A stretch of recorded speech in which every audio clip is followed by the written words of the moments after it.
एक रहेंगे तो सेफ रहेंगे। हम एक रहेंगे तो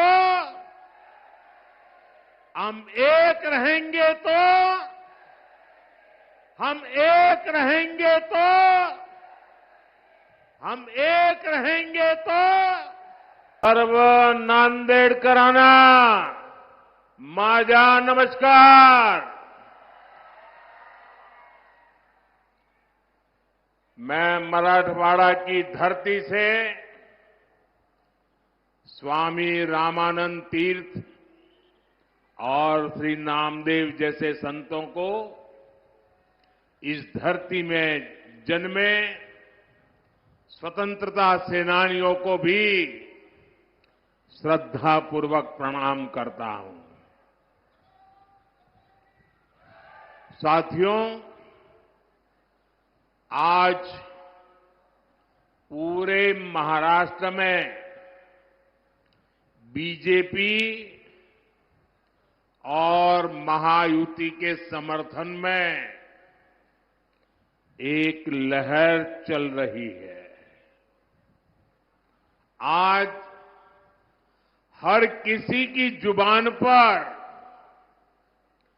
एक ही नारा है,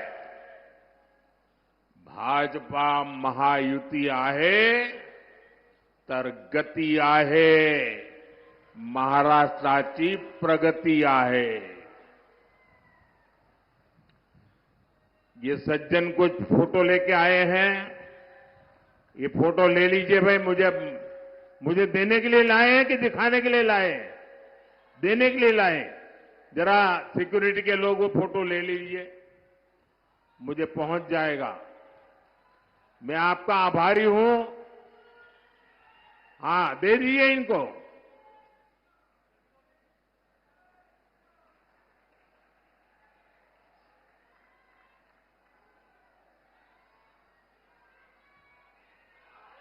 बहुत बहुत धन्यवाद आपका।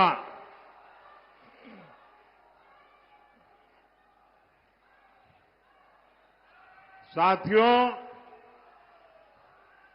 आज देश विकसित भारत के लक्ष्य के साथ आगे बढ़ रहा है और देश की जनता जानती है कि इस लक्ष्य की प्राप्ति के लिए भाजपा और उसके सहयोगी दल ही गंभीरता से काम कर रहे हैं। इसलिए भाजपा और एनडीए सरकारों को देश के लोग बार बार चुन रहे हैं। केंद्र में देश ने लगातार तीसरी बार एनडीए को सेवा का मौका दिया है, लेकिन इस बार उसमें नांदेड़ का फूल नहीं था भाई।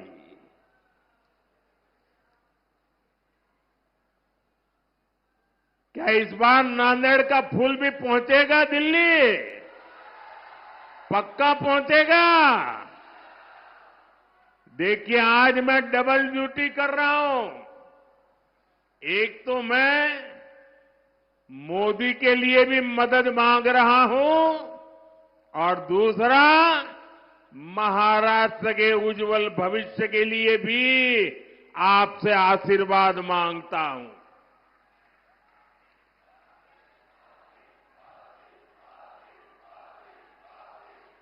जो नांदेड़ लोकसभा क्षेत्र के भाई बहन हैं, आपको 2 वोट डालने हैं ना, याद है ना? हाँ, वरना वो लोग तो कुछ उल्टा ही पढ़ाएंगे आपको। साथियों, अभी हरियाणा के चुनावों में बीजेपी को पहले से भी ज्यादा सीटें मिली। पहले से क्या, इतिहास में सबसे ज्यादा सीटें मिली। अब यही इतिहास महाराष्ट्र की जनता भी दोहराने जा रही है। साथियों, पिछले 2 दिन से मैं महाराष्ट्र में जहां जहां गया हूं, हर एक के मन में ये कसक है कि लोकसभा में जो कमी रह गई, इस बार विधानसभा में जम करके इसको पूरा कर देना है। लोग कह रहे हैं विकसित महाराष्ट्र के लिए महायुति की सरकार चाहिए। महायुतीची सरकार पाहिजे। साथियों, महाराष्ट्र ने कांग्रेस के प्रकोप को, उनके पापों को लंबे समय तक झेला है। खासकर मराठवाड़ा के किसान, आपकी परेशानियां की तो जड़ ही कांग्रेस पार्टी है।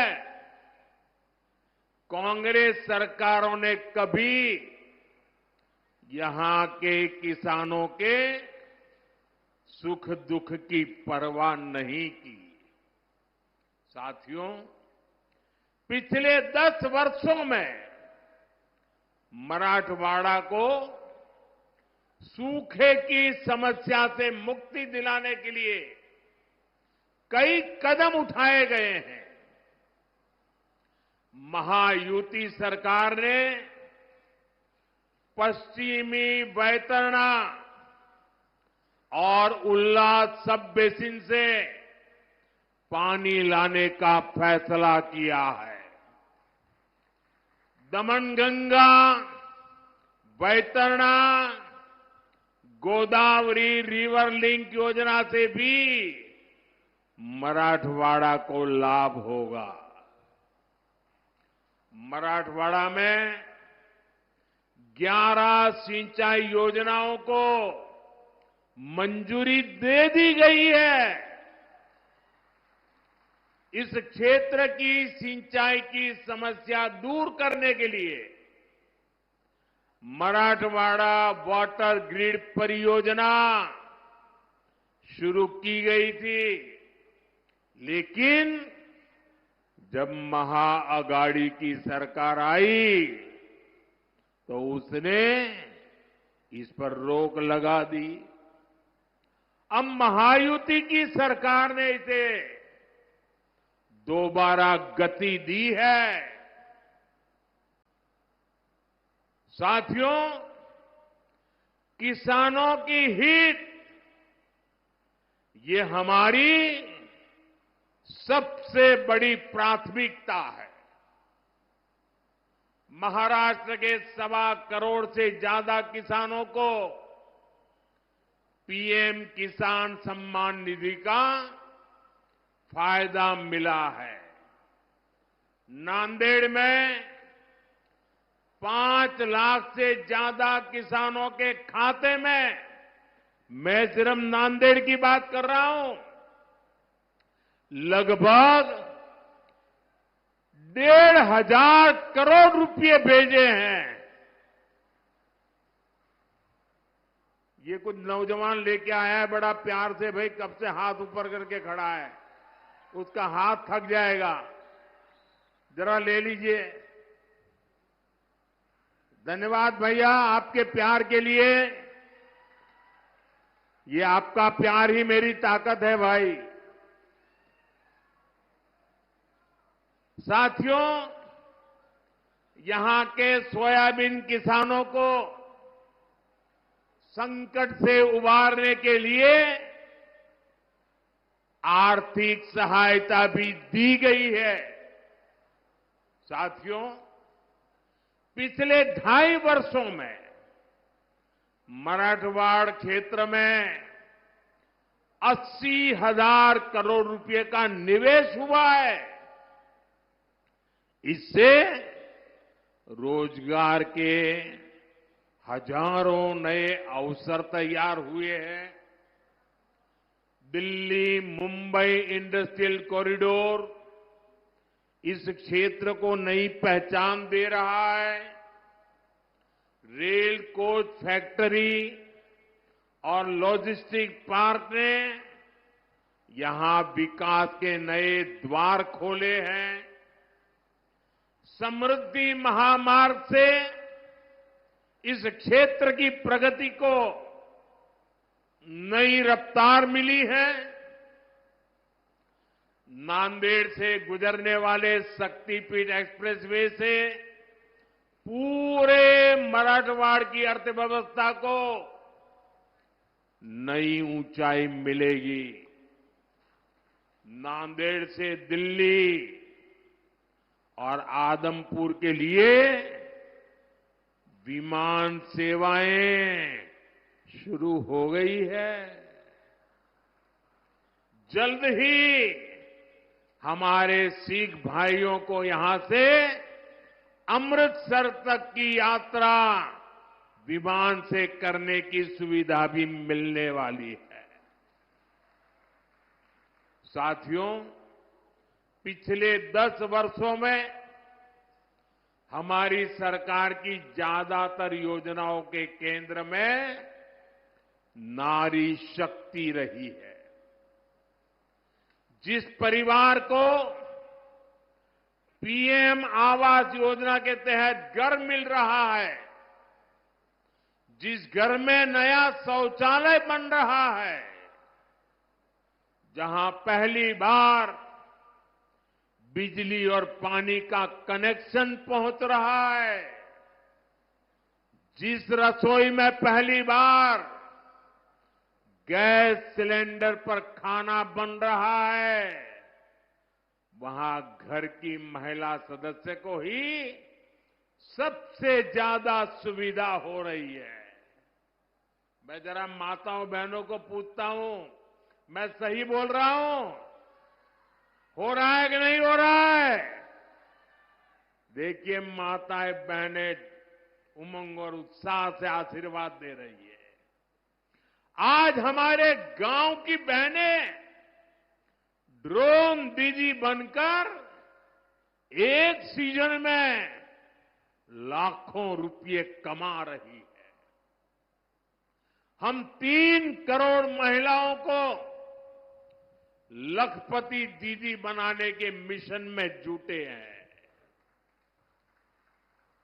इस देश में ऐसी बातें कभी सुनने में आई नहीं, लेकिन मोदी है, बड़ा सोचता है, बड़ा चाहता है, बड़ा करता है। दीदी मेरी लखपति बने, गांव की मेरी दीदी लखपति बने। मुझे खुशी है कि महायुति सरकार भी महाराष्ट्र की महिलाओं को सशक्त बनाने के लिए समर्पित है। हमारे शिंदे जी के नेतृत्व में आज महाराष्ट्र की माताएं बहनें बढ़ चढ़कर का आशीर्वाद देने के लिए आगे आई है। माझी लाड़की बहन योजना को यहां की महिलाओं ने जिस तरह अपनाया है, वो अभूतपूर्व है। साथियों, कांग्रेस ने हमारे देश में एक से बढ़कर एक घोटाले किए, लेकिन अब तो इन्होंने हद ही पार कर दी। कांग्रेस ने फर्जीवाड़े में अपना ही रिकॉर्ड तोड़ दिया है। आपने टीवी और मोबाइल पर देखा होगा, कांग्रेस के लोग संविधान के नाम पर अपनी एक अलग लाल किताब बंटवा रहे हैं। कांग्रेस की लाल किताब पर ऊपर तो लिखा है भारत का संविधान, लेकिन लोगों ने जब भीतर से खोला तो पता चला कि लाल किताब कोरी है, सारे पन्ने कोरे। उसमें बाबा साहब के संविधान का एक शब्द भी नहीं लिखा है। ये उनकी बाबा साहब के प्रति जो नफरत है ना, उसका ये नमूना है। और देख, पूरा देश ये देख करके हैरान है कि चुनाव में इतना झूठा करने की इनकी हिम्मत। संविधान के नाम पर लाल किताब छपवाना, उसमें से संविधान के शब्दों को हटाना, ये संविधान को खत्म करने की कांग्रेस की पुरानी सोच का नमूना है। ये कांग्रेस वाले देश में बाबा साहब का नहीं, अपना अलग ही संविधान चलाना चाहते हैं। यही कोशिश इन लोगों ने आपातकाल के दौरान की थी, इमरजेंसी में की थी। अब अपनी अलग किताब छपवाकर ये संविधान का मजाक उड़ा रहे हैं। सच्चाई ये है कि कांग्रेस और उसके साथियों को बाबा साहब के संविधान से नफरत है। साथियों, आजादी के बाद कांग्रेस पार्टी ने बाबा साहब के संविधान के साथ सबसे पहला विश्वासघात कश्मीर में किया था। पूरे देश ने बाबा साहब के संविधान को स्वीकार किया, लेकिन कांग्रेस पार्टी ने आर्टिकल 370 के जरिए कश्मीर में अलग विधान चलाया। कश्मीर में हमारे तिरंगे की जगह अलग झंडा चलाया। कांग्रेस ने जम्मू कश्मीर के दलितों को उनके कोई अधिकार नहीं दिए। कश्मीर इतने दशकों तक आतंकवाद की आग में जलता रहा। कश्मीर में अलगाववाद फलता फूलता रहा।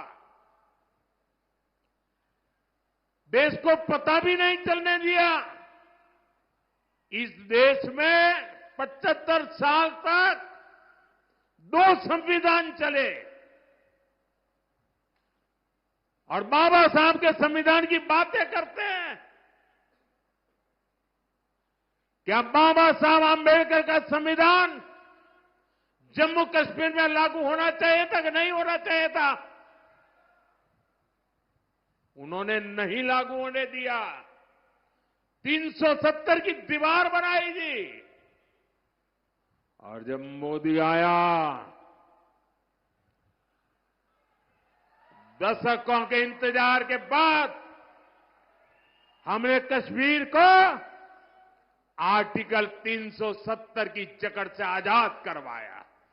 370 की दीवार को हमेशा हमेशा के लिए जमीन में गाड़ दिया है।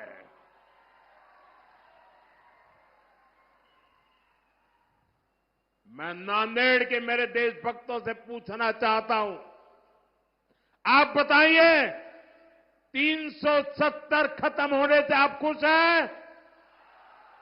अब 370 मरनी चाहिए कि नहीं मरनी चाहिए? क्या 370 को कभी जिंदा होने देंगे क्या? लेकिन देखिए मेरे नांदेड़ के भाई बहन, कांग्रेस इस फैसले के खिलाफ है। अभी जम्मू कश्मीर में चुनाव हुए थे, वहां कांग्रेस गठबंधन को सरकार बनाने का मौका मिला।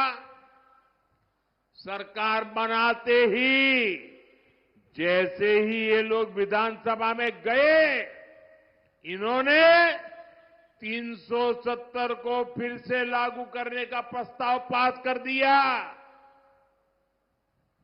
जरा कांग्रेस वालों को पूछिए, ये 370 के पीछे इतना प्यार क्यों है उनको? हमें जम्मू कश्मीर से प्यार है, उन्हें 370 से प्यार है। आप मुझे बताइए, जब से जम्मू कश्मीर से 370 हटा, आप मुझे बताइए, वहां आतंकवाद की कमर टूटी कि नहीं टूटी? लाल चौक में तिरंगा फहराया कि नहीं फहराया? लाल चौक में लोगों ने दिवाली मनाई कि नहीं मनाई? वहां अलगाववादी अलग थलग पड़ गए कि नहीं पड़ गए? इतना ही नहीं, कश्मीर में विकास को नई गति मिली है। वहां लोकतंत्र मजबूत हुआ। दलितों को पहली बार आजादी के 75 साल के बाद पहली बार दलितों को उनके अधिकार मिले हैं। लेकिन इससे परेशान कौन हुआ?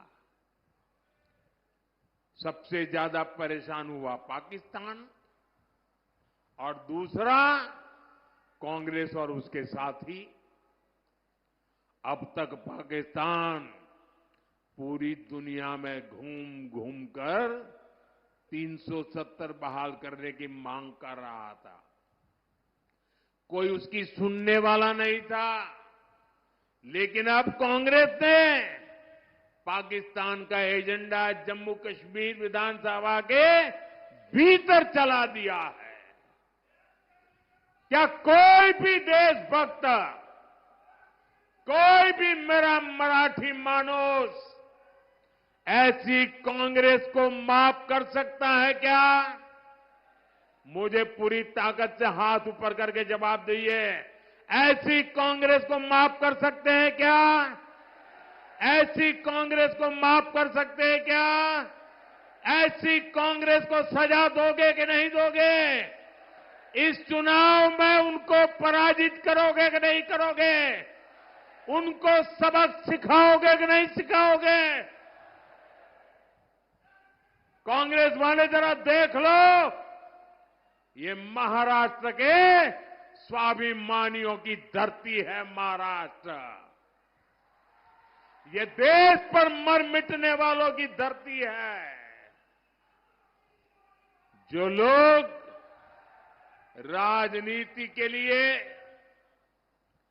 इस स्वाभिमान से समझौता कर रहे हैं, जो लोग बाला साहब ठाकरे की विरासत के साथ धोखा कर रहे हैं, उन्हें महाराष्ट्र के लोग जरूर सबक सिखाएंगे।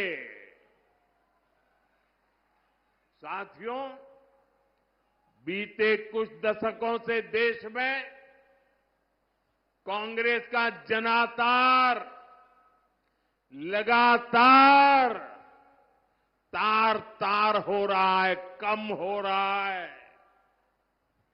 इसकी सबसे बड़ी वजह है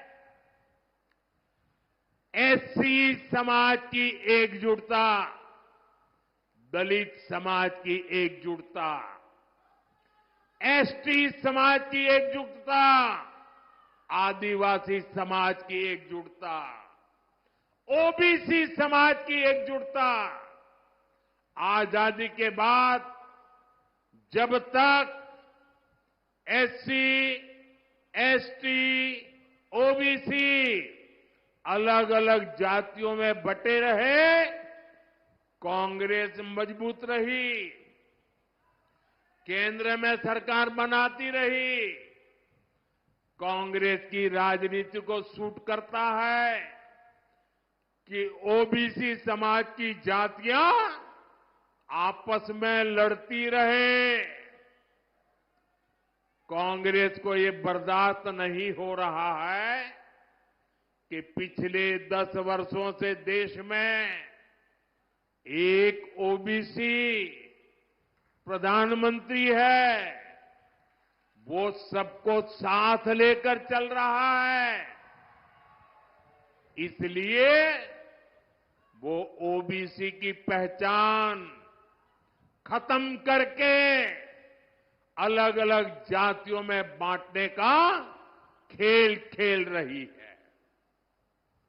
कांग्रेस बड़े समूह वाले ओबीसी से ओबीसी की पहचान छीनकर उसे छोटे छोटे समूहों वाली अलग अलग दर्जनों जातियों में बांट देना चाहती है।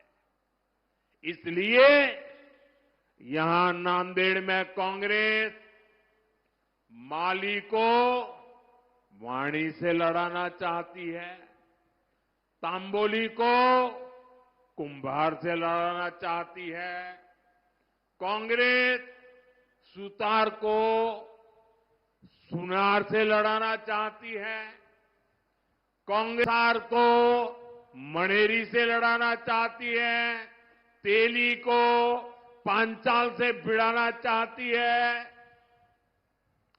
कांग्रेस ओबीसी को छोटे छोटे समूहों में तोड़कर आपस में लड़ा करके आपसे बड़े समूह वाली आपकी जो पहचान बनी है, आपकी जो एक ताकत खड़ी हुई है, उसे बर्बाद करना चाहती है, छीनना चाहती है, तोड़ना चाहती है।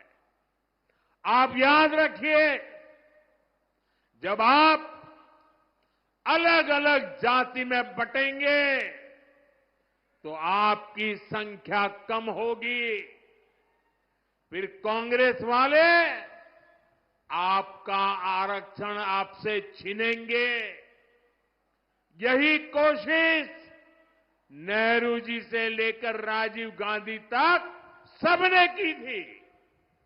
अब वही काम, वही चालबाजी करके कांग्रेस के शहजादे देश की जनता की आंख में धूल झोंक रहे हैं।